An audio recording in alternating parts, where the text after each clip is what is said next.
Kontaktitelefoni äpp areneb selles suunas, et pakkuda sulle kõiki võimalusi, kuidas uusi kliente leida ja nendega kiiresti kontakti saada. Meil lisandub pidevalt väga põnevaid funktsionaalsusi, et kõike seda maksimaliseerida ja teha äpi kasutamine võimalikult mugavaks.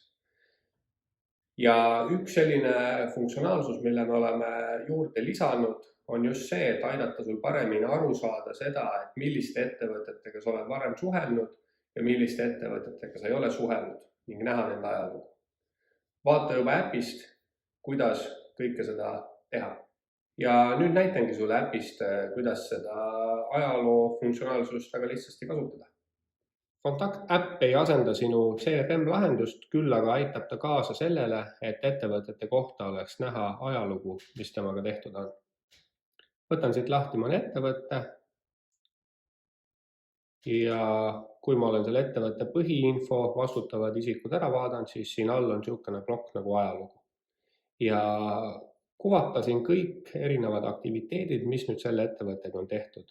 Millal seda ettevõtet on vaadatud, millal on temaga kõne tehtud, millal on kohtumise kutse saadetud ja samamoodi ka mingisugused märkmed kõnedest ja tagasihelistamiste märkmed, kõik on ilusti siin näha.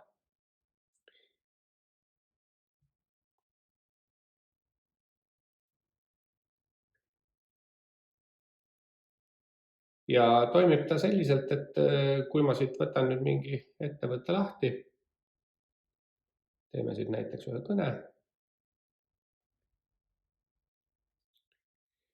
paneme selle kõne kinni.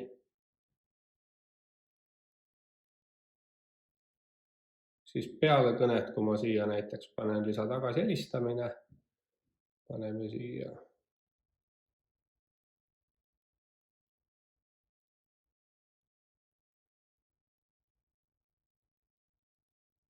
siis on mul ilusti koos märkmega see ilusti näha. Ja samamoodi see tagasihelistamine, mis ma siit lisasin, on mul näha ka siin ilusti tagasihelistamiste nimekirjas koos selle märkmega. Nii lihtne ongi seda kasutada.